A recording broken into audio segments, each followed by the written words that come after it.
আসসালামু আলাইকুম।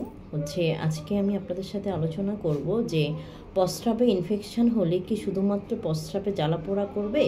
ব্যাপারটা কি এরকমই? এটা কেন আমি বলেছি, কারণ আমার অনেক পেশেন্ট আছেন, যখন আমরা পরীক্ষা নিরীক্ষা করে বলি যে আপনার প্রস্রাবে ইনফেকশন হয়েছে, তখন সে একটু অবাক হয়ে যায়, কারণ বলতেছে যে ম্যাডাম আমার পেটে ব্যথা করছে, বা কেউ আসে যে তার জ্বর আসছে, কেউ বলে যে সাদা স্রাব যাচ্ছে, কেউ বলে প্রস্রাবে জ্বালাপোড়া হচ্ছে।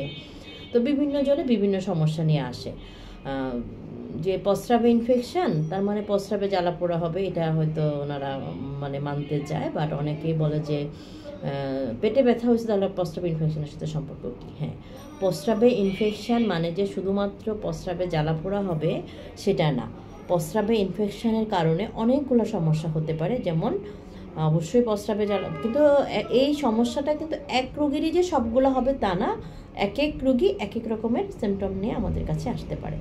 যেমন ধরেন আপনার প্রস্রাব ইনফেকশন হলো, অনেক সময় প্রস্রাবে জ্বালাপোড়া হয়, ঘন ঘন প্রস্রাব হয়, প্রস্রাব করার পরে আবার মনে হয় যে প্রস্রাব হবে, প্রস্রাব রয়ে যায়, কমপ্লিটলি প্রস্রাব হয় না। অনেকের ধীরে ধীরে প্রস্রাব পড়ে, অনেকের তলপেটে ব্যথা করে, আবার অনেকের কোমরে ব্যথা করে, তারপরে প্রস্রাব করে আসলো আবার একটু পরেই তার প্রস্রাবের ব্যাগ হয়, তারপরে অনেকের পেটে ব্যথা হয়, কোমরে ব্যথা হয়, কারো কারো সাদা স্রাব যায়, প্রচুর সাদা স্রাবে দুর্গন্ধ হয়, তো ইনফেকশনের জন্য হতে পারে।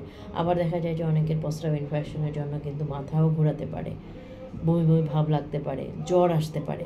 সো প্রস্রাবে ইনফেকশন মানে যে শুধুমাত্র প্রস্রাবে জ্বালাপোড়া হবে সেটাই না, এক এক রোগী এক এক ধরনের সিমটম নিয়ে আসতে পারে।